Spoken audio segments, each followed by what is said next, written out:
Assalamu alaikum wa rahmatullahi wa barakatuh. Bienvenue de tout cœur sur la chaîne Motivation Islamique, un espace de lumière, de sagesse et d'amour pour tous ceux qui cherchent la vérité et la proximité avec le Très-Haut. 1. L'appel silencieux du cœur. Il y a des moments où tout paraît silencieux.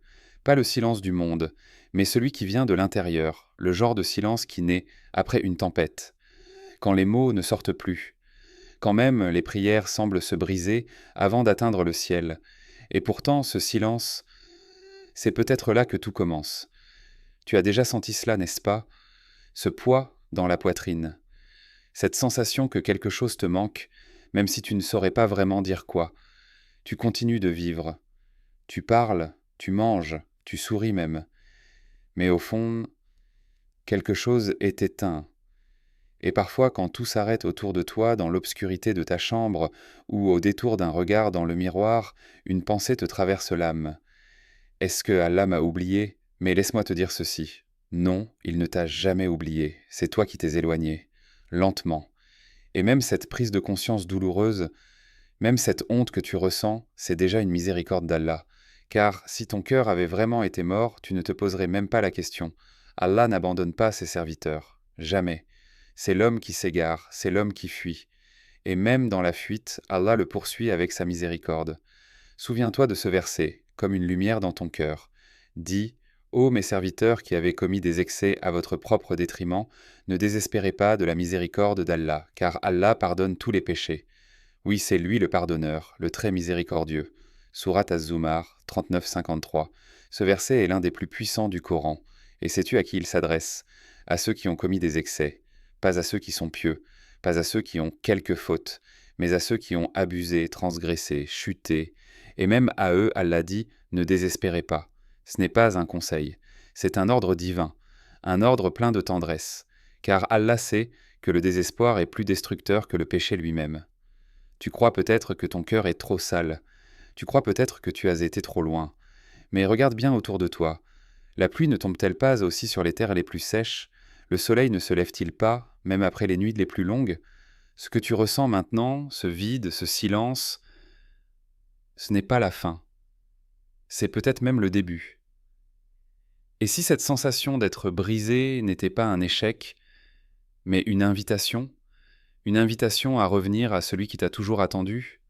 Tu sais, beaucoup croient qu'il faut être pur pour prier, qu'il faut être parfait pour revenir à Allah. Mais c'est tout le contraire. Tu pries pour devenir pur. Tu reviens à Allah parce que tu es imparfait. C'est dans la douleur, dans l'erreur, dans la solitude que naît la sincérité.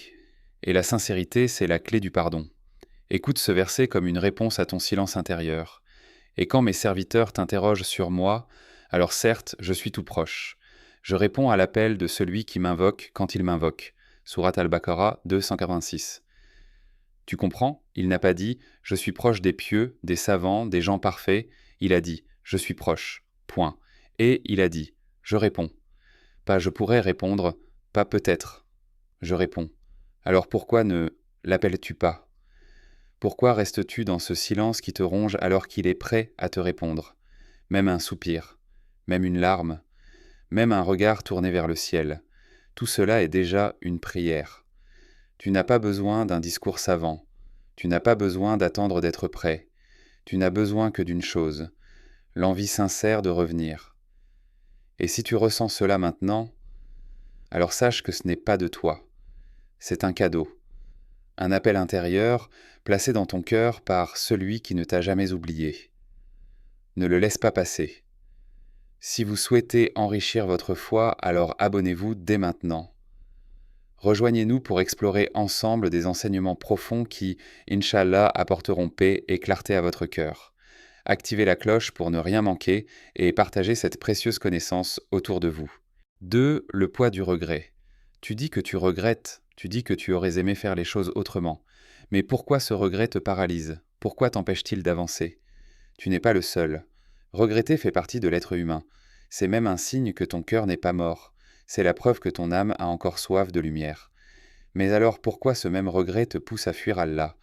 Pourquoi t'enfonces-tu dans le silence, dans la peur, dans l'autopunition, alors que le regret est censé te ramener vers lui? Tu crois que parce que tu regrettes, tu ne vaux plus rien. Tu crois que parce que tu as fauté, Allah ne veut plus de toi.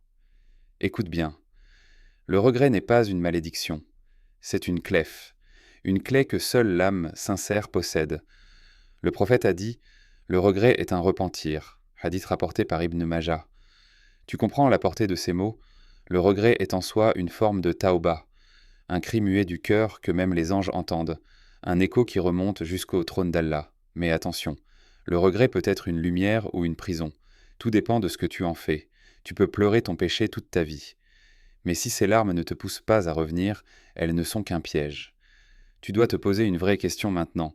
Est-ce que je pleure parce que je suis tombé ou parce que je refuse de me relever? Et si tu refuses, pourquoi? Par honte, par peur, par cette voix qui te dit « tu n'es plus digne ». Mais cette voix, ce n'est pas la tienne. Ce n'est pas celle d'Allah, c'est celle de Shaitan. C'est lui qui veut que ton regret devienne une chaîne, là où Allah veut que ton regret soit une aile. Coran, Sourate Al-Furqan 25-70. Sauf celui qui se repent, croit et accomplit une bonne œuvre. Ceux-là, Allah changera leurs mauvaises actions en bonnes. Et Allah est pardonneur, très miséricordieux. Lise bien. Allah ne se contente pas de pardonner. Il prend le mal que tu as fait et il le transforme en bien. Qui d'autre peut faire cela? Quel Seigneur agit ainsi avec ses créatures? Mais cela ne s'achète pas avec des mots. Il faut un pas. Il faut que tu te lèves. Il faut que tu te tournes, même en tremblant, même en pleurant, même en étant cassé. As-tu oublié qu'Allah aime les gens qui reviennent? Pas ceux qui ne tombent jamais, mais ceux qui, après la chute, choisissent de revenir. Coran, Sourate Al-Baqarah 2122. Allah aime ceux qui se repentent et il aime ceux qui se purifient. Tu vois, il ne t'attend pas avec colère, il t'attend avec amour, c'est toi qui le fuis. Et pourtant il te voit, il t'observe, il t'écoute, même quand tu n'as plus la force de parler. Regarde-toi. Combien de fois t'es-tu dit « c'est fini pour moi » ? Combien de fois as-tu repoussé ta prière, ton retour, en te disant « demain ». Mais le regret, s'il n'est pas transformé en retour, devient poison. Il t'use. Il te consume de l'intérieur. Et Allah, lui veut que tu t'élèves à travers ce regret. As-tu pensé à cette vérité? Peut-être que ton péché, s'il te pousse à revenir sincèrement à Allah, vaut mieux qu'une vie entière sans erreur, mais sans conscience. Certains tombent une fois et se relèvent pour ne plus jamais lâcher la main d'Allah. D'autres vivent sans tomber, mais ne regardent jamais vers lui. Alors toi, tu choisis quoi? Continuer à traîner ton regret comme un boulet, ou faire de ce regret le point de départ d'une nouvelle existence? Coran, Sourate At-Tahrim, 66-8. Ô vous qui avez cru, repentez-vous à Allah d'un repentir sincère. Peut-être votre Seigneur effacera-t-il vos fautes. Ce n'est pas trop tard. Tant que tu respires, ce n'est jamais trop tard. Tu peux encore poser ton front sur le sol, tu peux encore dire Astaghfirullah avec un cœur qui saigne, tu peux encore changer ta route, et crois-moi, Allah te verra, Allah t'écoutera, Allah t'accueillera. Mais toi, es-tu prêt à transformer ton regret en espoir? 3. La porte qui ne se ferme jamais. Imagine-toi dans un désert, le ciel est lourd, le sable brûle, et tout autour de toi, il n'y a rien. Tu marches depuis si longtemps que tu as oublié où tu allais. Tu as soif, tu es fatigué, tu tombes, mais tu te relèves encore. Et puis, à l'horizon, une porte, seule, dressée là comme un mirage. Mais plus tu t'approches, plus tu vois qu'elle est réelle.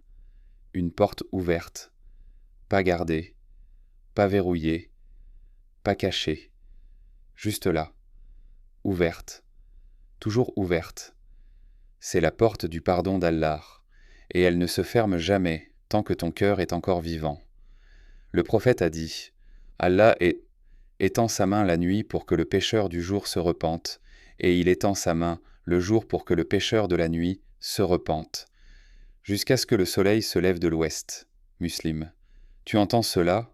Il t'attend, jour et nuit, même quand toi tu l'oublies, même quand toi tu fuis, même quand tu crois que c'est trop tard. Tu vois, cette porte n'a aucune condition d'entrée. Il ne faut pas un corps pur. Il ne faut pas un passé propre. Il ne faut pas être érudit, pieux ou sans défaut. Il suffit d'oser approcher, avec sincérité. Il suffit de frapper. et elle s'ouvrira encore plus grand. Mais parfois l'homme n'ose pas. Il se tient devant la porte, et au lieu d'entrer, il recule, parce qu'il pense qu'il ne mérite pas, parce qu'il entend cette voix, « Tu es sale, tu es fini, tu n'es pas digne. » Mais Allah n'a jamais dit qu'il fallait être digne pour revenir. Il a juste dit « Reviens ». Coran, Surat al-Hijr, 15, 49, 50. Informe mes serviteurs que c'est moi le pardonneur, le très miséricordieux, et que mon châtiment est certes le châtiment douloureux. Allah se présente d'abord par la miséricorde, avant la justice, avant le rappel du châtiment, car c'est sa rahma qui gouverne toutes choses. C'est par elle qu'il crée, par elle qu'il guide, par elle qu'il pardonne. Et toi, tu es là, devant cette porte, elle est ouverte, tu n'as qu'à entrer, même en rampant, même avec les mains sales. Allah n'est pas un Seigneur qui repousse les repentants. Il est Ar-Rahman, Ar-Rahim, il est celui qui dit à la nuit la plus sombre, « Sois lumière ». Mais combien de temps vas-tu encore rester dehors? Combien de temps vas-tu refuser cette invitation? Coran, Surat Az-Zumar, 39-154. Revenez repentant à votre Seigneur, et soumettez-vous à lui avant que ne vous vienne le châtiment. Car alors, vous ne serez pas secourus. La porte est là. Elle n'est pas éternelle. Un jour elle se refermera, pas parce que Allah ne veut plus de toi, mais parce que ton temps sera terminé, et que tout regret alors sera inutile. Regarde ton cœur maintenant, écoute-le battre. Sens-tu qu'il palpite à l'appel du retour? Sens-tu cette envie de faire un pas, même timide? Ce n'est pas de la faiblesse, c'est un souffle divin. C'est Allah dans sa sagesse qui dépose en toi cette lueur. Tu peux faire ce pas. Pas demain, pas plus tard. Maintenant. Allah a laissé la porte ouverte, mais c'est toi qui dois entrer. Et si tu le fais, tu verras que cette porte n'est pas une simple issue. C'est un monde. C'est une lumière, c'est une vie que tu n'as encore jamais goûtée. La paix, la douceur du pardon, la certitude qu'Allah t'a vu, t'a entendu, t'a relevé. Coran, Surat Taha, 20, 82. Je suis grand pardonneur envers celui qui se repent, croit, fait de bonnes œuvres, puis reste dans la bonne voie. Tu vois, la porte est là maintenant. À toi de choisir. Rester dehors dans le désert du regret ou entrer dans la fraîcheur de la miséricorde. 4. Quand l'âme parle à Allah et à Allah, je suis là, brisé, silencieux, incomplet. J'ai tant marché loin de toi que mes pas ne savent plus revenir, et pourtant quelque chose en moi te cherche, quelque chose en moi t'appelle, même sans mots. Mon âme te reconnaît, même si ma langue t'oublie. Je suis tombé, Ya Rab, encore et encore. J'ai trahi mes promesses, j'ai dit, je reviendrai. Et je ne suis pas revenu, j'ai dit, plus jamais. Et j'ai recommencé. J'ai fui la lumière, en croyant qu'elle ne me regardait plus. Mais toi, tu ne m'as jamais fermé la porte, tu ne m'as jamais effacé, tu m'as attendu, tu m'as protégé même quand je te trahissais. Pourquoi, Ya Allah, pourquoi m'aimes-tu d'un amour que je ne mérite pas? Pourquoi entends-tu encore les larmes de quelqu'un qui t'a tourné le dos? Coran, Surat al-Infitar, 82, 6, 8. Ô homme, qu'est-ce qui t'a trompé au sujet de ton Seigneur, le noble, qui t'a créé, puis façonné et proportionné? Dans la forme qu'il a voulu, il t'a assemblé. Tu m'as façonné de tes mains invisibles, tu m'as donné une âme, un cœur, une conscience, et moi j'ai choisi de me salir, de m'éloigner. Mais au fond, Ya Allah, je ne veux plus fuir, je ne veux plus être ce visage sans lumière. Je veux te parler, pas comme un savant, pas comme un pieux, juste comme un fils perdu qui appelle son père.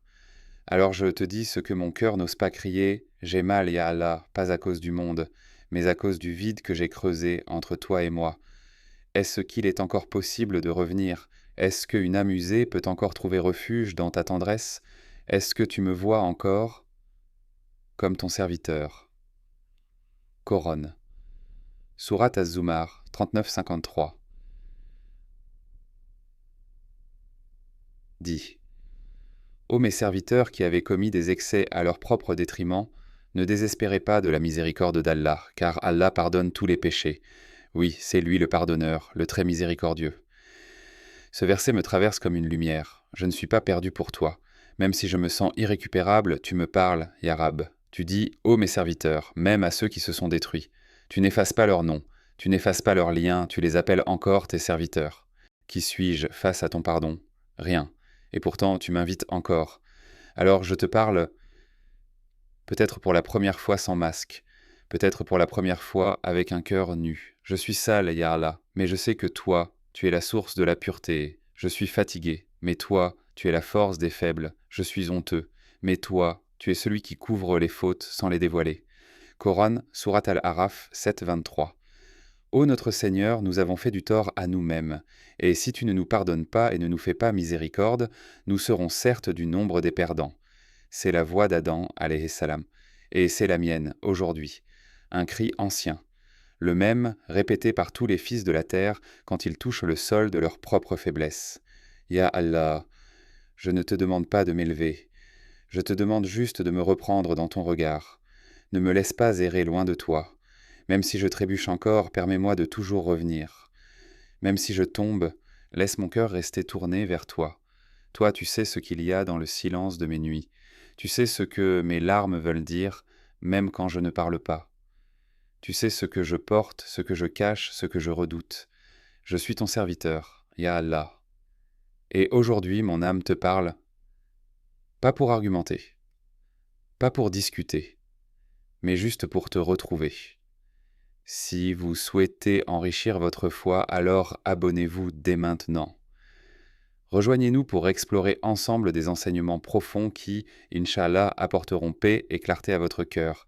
Activez la cloche pour ne rien manquer et partagez cette précieuse connaissance autour de vous. 5. Allah aime ceux qui tombent et se relèvent. Écoute-moi bien. Le problème n'est pas que tu tombes. Le vrai problème, c'est que tu penses que tomber t'enlève le droit de revenir. Mais l'islam n'a jamais été une religion de perfection. C'est une religion de repentance, une religion de reconstruction. Tu crois que ton péché te définit? Non, ce n'est pas ton erreur qui parle pour toi devant Allah, c'est ce que tu fais après. Est-ce que tu pleures? Est-ce que tu regrettes? Est-ce que tu reviens? Alors tu es aimé. Le prophète Mohammed a dit « Tous les enfants d'Adam sont pécheurs, et les meilleurs d'entre eux sont ceux qui se repentent. » Tirmidhi, tu entends ça? Les meilleurs, pas ceux qui ne tombent pas, mais ceux qui tombent et se relèvent, encore, et encore, et encore. Ne laisse personne, pas même ta propre voix intérieure, te faire croire que tu es fini, parce que Allah ne t'a pas fini. Regarde l'histoire de Moussa, il a tué un homme par accident, il a fui, il a vécu dans l'exil, et pourtant, Allah l'a choisi comme Kalimullah, son prophète, celui à qui il a parlé directement. Et l'histoire de Umar ibn al-Khattab, avant l'islam, il persécutait les musulmans. Il voulait même tuer le prophète. Mais quand la lumière a touché son cœur, il est devenu l'un des plus grands compagnons, le deuxième calife, un homme dont la justice est encore enseignée aujourd'hui. Coran, Surat al-Furqan, 25 ou 70. Sauf celui qui se repent, croit et fait une bonne œuvre. Cela, Allah changera leurs mauvaises actions en bonnes. Et Allah est pardonneur et miséricordieux. Tu vois ce que ça veut dire? Allah ne fait pas juste pardonner. Il prend tes péchés et les transforme en bonnes actions. Il efface, puis il remplace. Par sa miséricorde, dis-moi, connais-tu un seul homme sur cette terre qui ferait ça pour toi? Connais-tu un seul cœur humain capable d'un tel amour? Non. Il n'y a que l'amour d'Allah qui peut descendre aussi bas pour te relever aussi haut. Alors relève-toi, même si tu es encore à genoux, même si tu as peur, même si tu penses que tu vas rechuter. Relève-toi, pas parce que tu es fort, mais parce que Allah est plus fort que ta faiblesse. Relève-toi parce que chaque pas vers lui est vu, compté, récompensé. Coran, Surat al-Baqarah, de 986. Allah n'impose à aucune âme une charge supérieure à sa capacité. Tu crois que tu es au bout? Non. Allah t'a donné ce combat parce que tu peux le supporter, tu peux le surmonter. Et surtout, tu peux guérir. Et si tu rechutes, reviens. Et si tu rechutes encore, reviens encore. C'est ça le chemin du croyant, pas une ligne droite, mais un cœur qui revient encore, toujours, malgré tout. Alors ne te méprise pas. Même dans ta chute, tu vaux plus que tu ne crois, parce que Allah voit en toi le serviteur qui se bat. Et il t'aime pour ça. Coran, Surat al-Tawbah 9-104. Ne savent-ils pas que c'est Allah qui accepte le repentir de ses serviteurs et qu'il prend les aumônes, et que c'est Allah qui est le repentant, le miséricordieux?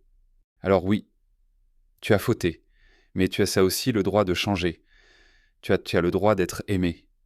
Tu as le droit d'être pardonné, le droit de recommencer.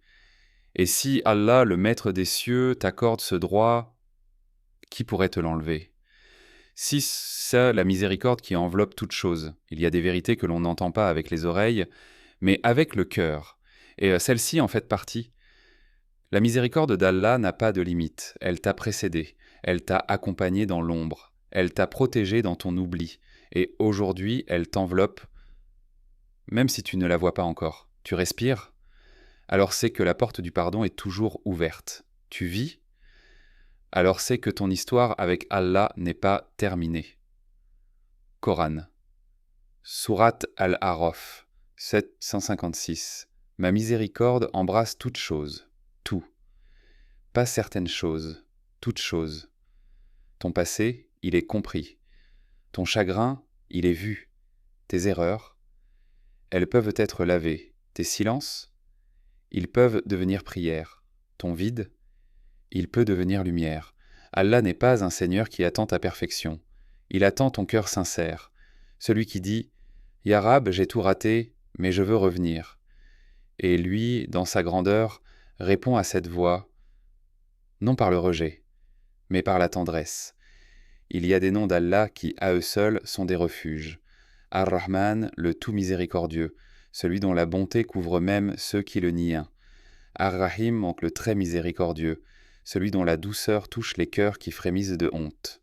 Al-Ghaffar, le grand pardonneur, celui qui efface les péchés aussi facilement que l'aube chasse la nuit.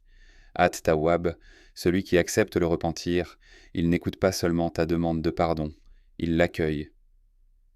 Il l'aime. Il t'en rapproche. Coran. Surat An-Nisa 410. Et quiconque fait un mal ou se fait du tort à lui-même, puis demande pardon à Allah, trouvera Allah pardonneur et miséricordieux. Oui. Celui qui demande pardon trouve Allah, et pas un Dieu distant, pas un Dieu froid, mais un Seigneur qui attendait ton retour. Imagine, chaque larme que tu verses en secret, chaque regret que tu portes sans mots, chaque astaghfirullah que tu dis dans le silence, ils montent, ils ne sont jamais perdus, ils sont entendus, et un jour, ce jour où tout sera dévoilé, où les anges poseront ton livre devant toi, tu verras que chaque pas vers Allah, même minuscule, a été écrit. Et tu comprendras alors cette vérité. Tu n'as jamais été seul, tu as été enveloppé par sa miséricorde.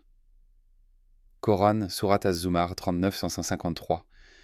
Ne désespérez pas de la miséricorde d'Allah. Ce n'est pas un simple verset, c'est un appel, un rappel, un soulèvement du cœur. Alors, toi qui écoutes, toi qui luttes, toi qui te caches, toi qui pleures sans être vu, sache-le, tu es encore attendu, tu es encore aimé, tu peux encore revenir. Et si tu fais un pas, Allah fera vers toi un chemin, parce que sa miséricorde enveloppe toute chose. Merci d'avoir suivi cette vidéo jusqu'au bout. Si vous croyez, vous aussi, en la force du dialogue et de la nuance, n'oubliez pas de vous abonner, partager et faire entendre votre voix en commentaire. À très bientôt sur la chaîne. Inch'Allah.